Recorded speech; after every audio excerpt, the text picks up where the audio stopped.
When I was younger I had a very good relationship with my dad. My parents divorced when I was an infant, but I spent weekdays with my mom and weekends with my dad. My dad and I were like best friends, and we had a simple routine every weekend where we'd get 5 Redbox movies to finish during the weekend, we'd go fishing, we'd play soccer, and we'd bike to this little secret playground near the zoo. Something else I was used to was my dad always having new girlfriends that never lasted more than 2 weeks. The only one who lasted longer, a woman I really liked who lasted 2 years, left my dad when I was 10. But my relationship with my dad was the same as ever until I was 12 and my dad met his now wife. This woman has 2 kids, one older and one younger than me. They moved into my dad's apartment after only 2 weeks. My room was already small, but my tiny mattress and 3 small plastic drawers were shoved into the corner of the room to make space for the daughter's bunk bed and dresser. Before I knew it, they started putting my bed in a closet until I came to visit and often would forget to take it out at all. When my dad moved into a bigger house, the older sister got her own room while I had to share one with the younger sister every weekend. The 3 small drawers I had were soon just 1 drawer because the little sister wanted the other 2 for her toys. Slowly, I started visiting my dad less and less. Then everything went especially wrong when my dad got his girlfriend pregnant after 1 year. They got married and I didn't know that for a whole month because he didn't even tell me. I also didn't know my baby half-sister was born until weeks after she came home from the hospital. To make his new family happy, he started spoiling them and stopped paying child support for me and my mom. His wife is a jobless gold digger, who only cooks and cleans and shops. Her older daughter is having her college paid for by my dad, and the younger daughter is the definition of a 10-year-old Sephora kid. As for my half-sister, she is still a toddler but is clearly spoiled and hates the word no. The routine I used to have with my dad is now dead. As for my stepdad, he's been with my mom since I was 5. Apparently, though I don't remember it, I once called him dad and because of that my dad told me I shouldn't love the man like a dad because he's not really my father. Apparently, that's why I started acting like I hated my stepdad. I never knew why I felt that way about him since he'd never been anything but good to me, and in the last few years I've felt much closer to him. He feels like the dad that my birth father should try to be.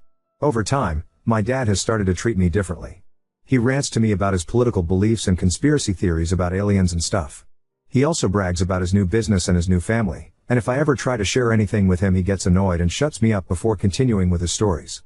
It's like now he sees me as a buddy rather than his freaking daughter. Also, it was during these last few years that I learned the reason he and my mom divorced was not because they weren't right for each other but rather because my father cheated on my mom while visiting his family in Canada. I am now 15, and I have become a completely different person than the one my birth dad remembers. I no longer love the beach or soccer and I now love music and reading and writing. I have written and published 2 books since 2022, and am writing the 3rd in my series. My stepdad supports my dreams and loves me so much that he brags about me to friends and family and calls me his daughter. My stepdad has an actual daughter who I love like a real sister, though she lives up north with her boyfriend and I don't see her often. Still, though, I love them more than I love my birth dad and half-sister who I'm actually related to. My dad blames me for never calling, though because of how he's treated me lately I don't feel like I owe it to him. I also go months at a time without visiting him now because I no longer feel comfortable at that house. Especially since the bed I sleep on over there is literally considered as their guest bed. In my birth dad's house, I am a guest. Because of all of this, I resent my dad.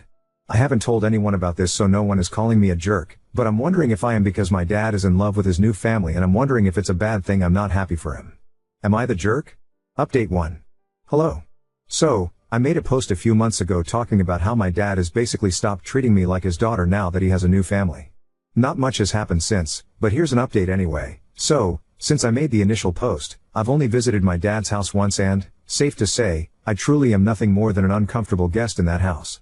I should start off by saying that every time I spend a few months without going to his house, my dad tries to play all innocent and calls me on Fridays to ask when he should pick me up. I never answer because he always calls me when I'm in a class or busy with studying, so he'll call my mom.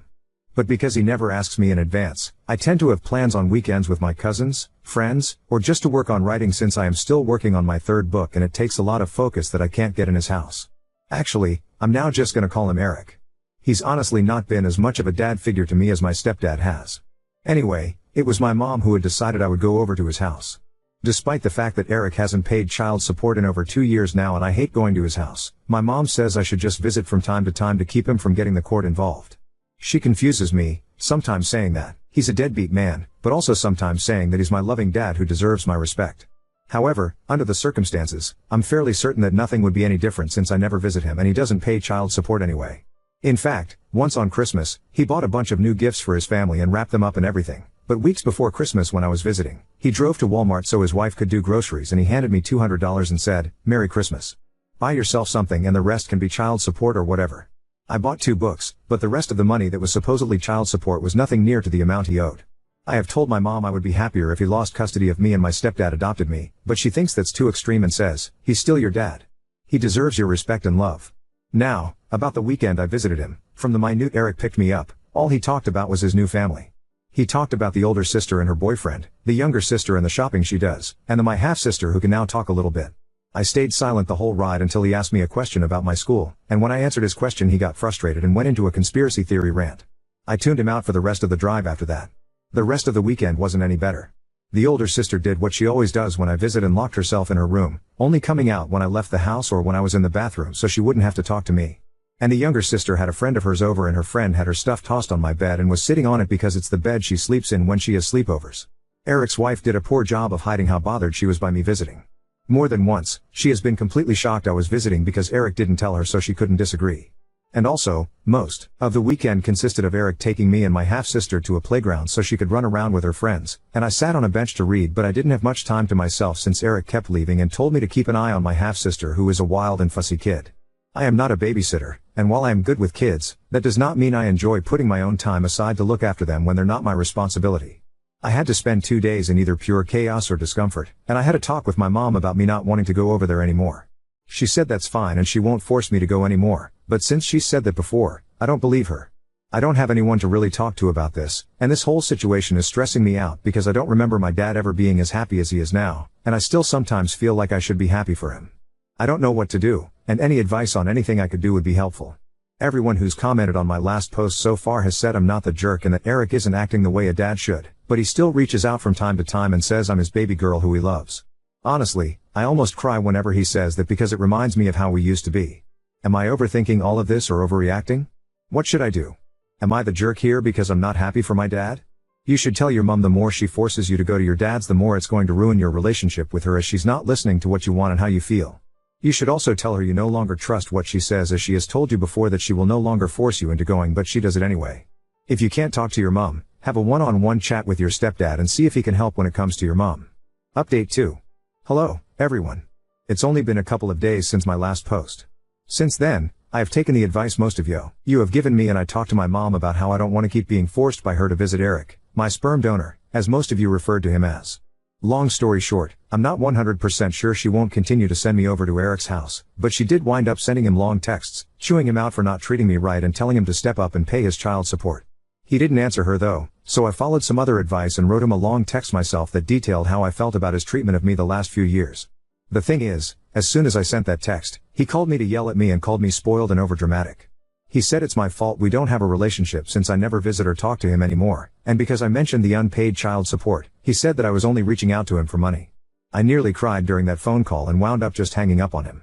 He sent some angry texts to my mother as well. But later that day, he left a voicemail on my phone saying, "Money is kind of tight for me right now. I'm completely broke. You know I love you, right?" The thing is that I know that's a lie because I'm always seeing my younger stepsister make TikTok videos showing off the Sephora and other expensive crap he buys her all the time. I think I'm done trying. And some of you suggested asking my stepdad for help. I wish I could, but when I asked my mom again if he could adopt me, she said something that absolutely crushed me. Apparently, my stepdad himself said he doesn't feel like he should adopt me. My stepdad is a very kind and sympathetic man, but he's also extremely unconfrontational and thinks it would be like a slap in the face to Eric if he adopted me. Also, because I noticed some confusion about this in the comments on my last update, the reason my parents divorced was because he cheated, but it wasn't with his current wife. My parents split up when I was still basically an infant, and Eric lived in Canada where he jumped from girlfriend to girlfriend there before he moved down here and continued to jump from girlfriend to girlfriend. When I was 12, he met and knocked up his wife, Alejandra, and married her without telling me till a month after their courthouse wedding. Also, some of you asked how old I am. I am 15. It feels ridiculous that I have this stress on me at my age, and I can't really talk to anyone about it. I can't talk to my stepdad because he's always working and I'm only ever with him when my mom is there too, and I don't like talking to her because she always tells me that I'm too young to really feel how I feel. The last time I tried to discuss my mental health with my mom, I asked her if I could start going to therapy and she said that therapists are dumb and that I can just talk to her or pray to God if anything is wrong. I'm not super religious, and talking to her about anything serious makes me deeply uncomfortable. It's not that I don't love her, since she is my mom after all, but she's pretty intense and intimidating. My dad has not reached out to me again since his voicemail. Frankly, I don't want to even think about him for a long while now. If he suddenly realizes how badly he screwed up with me and apologizes, then maybe I'll try to rebuild our relationship. As for my stepdad, he may not want to adopt me, but he still calls me his daughter, never just his stepdaughter, and I truly feel loved by him. I love his parents like they're my own grandparents, and his whole family is so warm and loving. I might make another update if anything else happens, but for now I'm just going to focus on school and my books. Maybe now that I understand that Eric really doesn't care that much about me anymore, I can finally focus on finishing my third book. I dedicated my first book to him, and I honestly don't regret it. I dedicated that book to the dad he used to be. It's not like he'll ever read that book since he doesn't think it's smart that I want to be a writer, but I don't care. I'm done. Thank you to everyone who gave me advice and told me I wasn't the jerk. Update 3. There were a lot of people asking similar questions, and it was all a bit overwhelming, so I didn't respond to any of them directly, but I will answer those questions here before I get on to the actual reason for this update. So, a lot of you were saying that I should talk to a school counselor or something. The thing is that I do virtual homeschool, and my mom works from home a lot, so I'm honestly just a bit too scared to try that. Plus, even if I did talk to my counselor without my mom being around to hear, I really don't trust any adults to keep these kinds of things to themselves. I know that sounds a bit dumb and paranoid, but it's really just how my brain thinks. A lot of you also said that I should bring up the therapy thing with my mom again, but I know for a fact that won't work. My mom really doesn't believe in therapy and believes that praying to God or having her preach about the Bible to me will solve everything. As for my stepdad, I love the guy like a real father, and I see him as my true dad even if he doesn't want to adopt me, but he really is no help with the therapy issue either because he always just agrees with whatever my mom says to avoid arguments. But I'm doing fine right now though, and I honestly think things are going to start getting better. And I think this because I'm pretty sure my mom is finally gonna file for sole custody and court-ordered child support.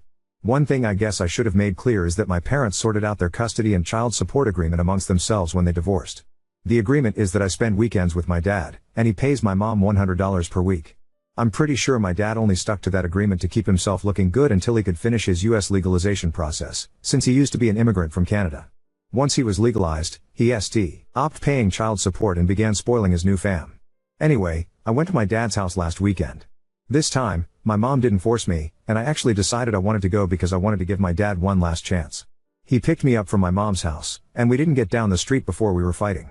I was excitedly telling him about a business idea I had where I can make book boxes and sell books with DIY necklaces and hand-painted bookmarks that match book covers, and he was telling me my idea was stupid and unprofitable and a waste of money and time. It was an hour-long drive to his house, and he was getting political or angry over every little thing I said. When I told him I was thinking about applying to colleges like Harvard or University of Chicago in the future, he began to yell about all the dangerous Cuban and Mexican immigrants in Chicago and began saying that Harvard is a waste of time since it's just as good as any other college, but rich people go there, which is why it's so famous. I wound up yelling at him that he can't act so high and mighty over non-white immigrants because he was also an immigrant not too long ago. Also, I never understand why it is my dad is always so racist about Hispanic people when my mom and his current wife are both Latinas. He went on one rant after another, and I was so sick of it that instead of staying quiet like always, I actually argued back. Because of that, my dad spent the whole weekend complaining about my bad attitude. I told my mom about all of this. I think the final nail in the coffin that finally pushed her to want sole custody was when I told her about a rant my dad went on about the difference between men and women. I wound up memorizing and writing down everything he said and texted it to my mom.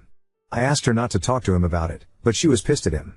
Here are some of the things he said. 99% of women want to latch on to rich men. Nearly all women are greedy and oil. Men don't like successful and independent women because they're prideful and bossy. It's more important for a wife to respect her husband than it is for him to respect her. It is wrong for wives to make more than their husbands, and so much more.